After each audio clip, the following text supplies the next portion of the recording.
बच्चों, आज हम पढ़ेंगे डेसिमल्स अर्थात दशमलव।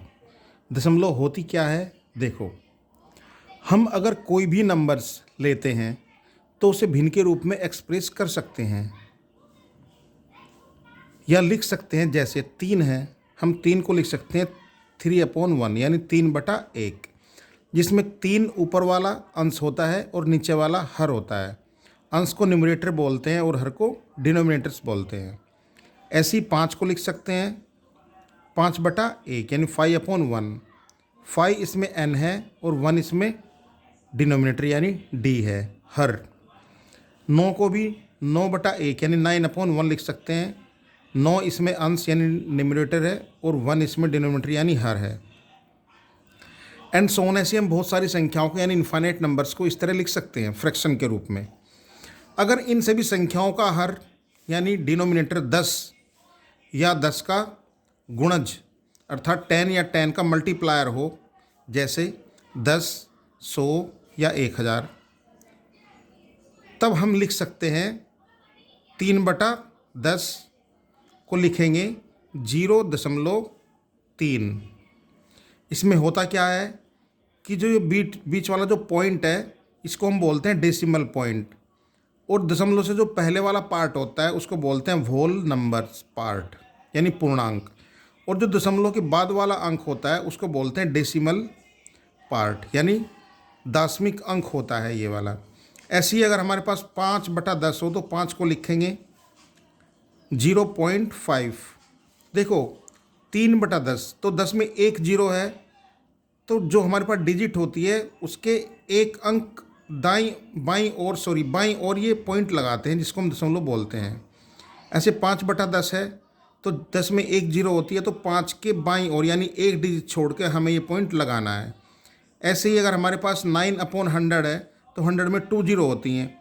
अब हमें ये जो पॉइंट लगाना है जिसको हम दशमलव बोलते हैं, तो 9 के 2 अंक लेफ्ट साइड में लगाना है। जैसे 9 हो गया 1, लेकिन हमारे पास डिजिट 1 है तो हमें 9 की 2 डिजिट बनानी है। 9 और 9 के पास एक जीरो लिखते हैं, हमें 2 डिजिट बन गई। इसके बाद हम पॉइंट लगाएंगे, फिर इसको पढ़ेंगे 0.09।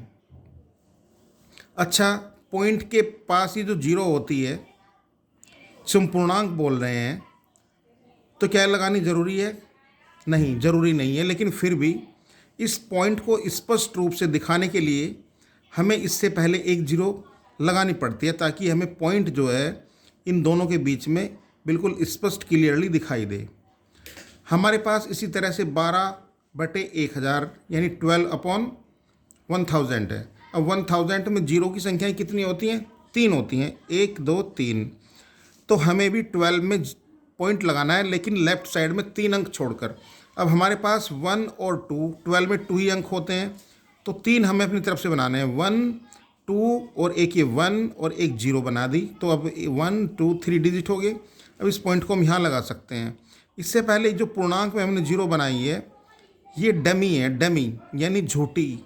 इसको हम ऐसे लगा देते हैं जिससे हमें स्पष्ट दिखाई दे कि बीच में कोई पॉइंट लगा हुआ है।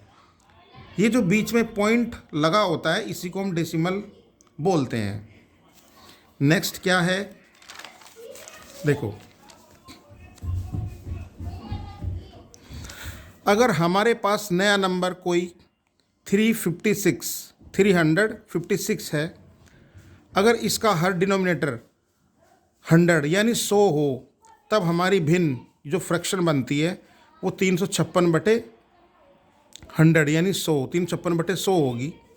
यहाँ पर डी में 2 जीरोज़ जो डिनोमिनेटर है, हर में 2 जीरोज़ हैं, तो ऊपर अंश यानी न्यूमरेटर में भी दशमलव जो डेसिमल पॉइंट लगेगा वो 2 अंक छोड़कर लेफ्ट साइड में लगेगा। फिर हम इसको डेसिमल फॉर्म में इस प्रकार लिख पाएंगे 356/100। 356 लिख दिया, नीचे 2 जीरो हैं तो हम 2 अंक छोड़ देंगे 1 और 2। इसके बाद हम यहाँ पर डेसिमल पॉइंट लगा देंगे। अब ये वाला जो पार्ट है ये हमारा क्या है? इसको बोलते हैं होल नंबर, यानी ये हमारा पूर्णांक है। होल नंबर हमारा ये है, और ये जो हमारे बाद के जो पार्ट हैं इसको हम बोलते हैं डेसिमल पार्ट यानी दशमिक डिजिट। और जो दशमिक डिजिट होती हैं, डेसिमल पार्ट होता है, इसको हम सिंगल नाम से पढ़ते हैं। जैसे इसमें जो दशमलव के बाद वाला पार्ट है इसको अलग अंकों के रूप में पढ़ते हैं। कैसे पढ़ते हैं देखो, 3.56 है तो इसको पढ़ेंगे 3.56 यानी 3.56। डेसिमल के बाद वाले पार्ट को हम इकट्ठा नहीं पढ़ सकते, यानी हम इसको 56 नहीं पढ़ सकते, 56 नहीं पढ़ सकते, इसको हमें अलग अलग बोलना ही पड़ेगा 3.56। अगर हमारे पास संख्या 26.03 है तब यह 26.03 होगी, अर्थात 26.03।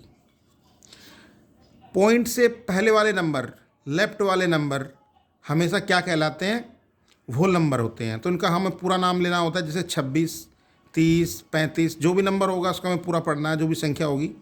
लेकिन पॉइंट के बाद को हमें उसे सेपरेटली अलग अलग बोलना होता है।